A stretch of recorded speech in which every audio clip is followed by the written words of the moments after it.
I grew up in Israel and I was educated there. I was a student at the Hebrew University where I got my undergraduate degree in economics and statistics and then finance for the MBA. And then I went to work.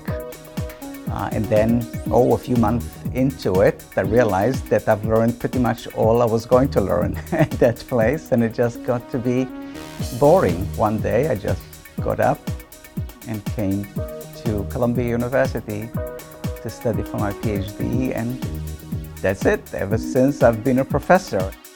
Well, I was interested in economics. In fact, it's a broader question of why is it that people behave as they do. I teach mostly classes in investments, and this really is a place where I can bring both the standard perspective on investments as well as the behavioral one.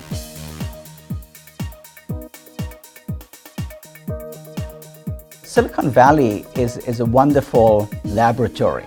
I coordinated a seminar on management of high technology companies where it was composed entirely of Silicon Valley people who came and presented cases that have to do with their own companies, and students acted as a board of directors, providing guidance or trying to figure out what to do.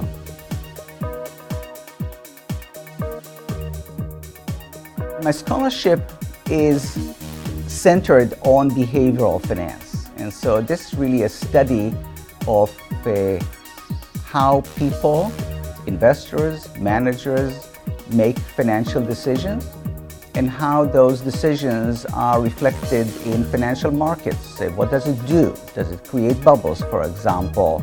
Does it make the market more efficient, more rational, or not? How is it that we get ourselves in crisis of the kind that we are in now?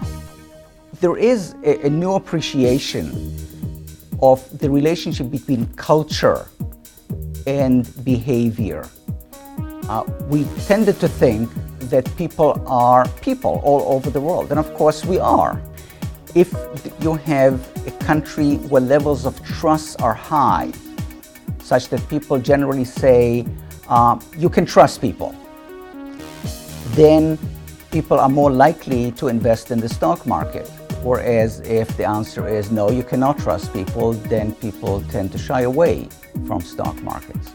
So just having a country where people are trusting one another has enormous effects on financial markets, on economic development, and so on. Santa Clara is wonderful in that they encourage people to venture out, do things that are new.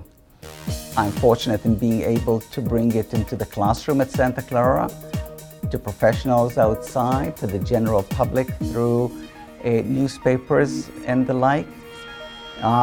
What more can one ask for?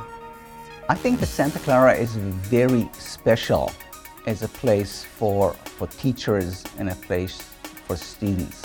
I think that this combination of teaching and scholarship is really quite unique. I teach because I love to. It really is wonderful to have the interaction with students.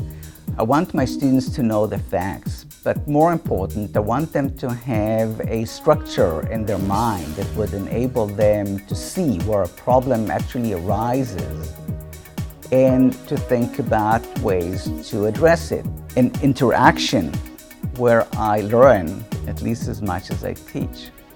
And I try to make sure that when they go back to work, that they're not going to face a situation where they say, here's what we've learned in class, here's what we actually do in the real world. And there's no connection between the two. Because what's the point in the classroom if it's not related to life? I am living my dream. I get up in the morning, I'm an early riser, and I get to work. I think that if you're not passionate in what you do, people notice that. That is, who wants to speak to the wall? and so of course I'm passionate about what I do, and people respond in the same way. People stay awake, people challenge. And all of that is good because people leave with some new knowledge and some new thinking.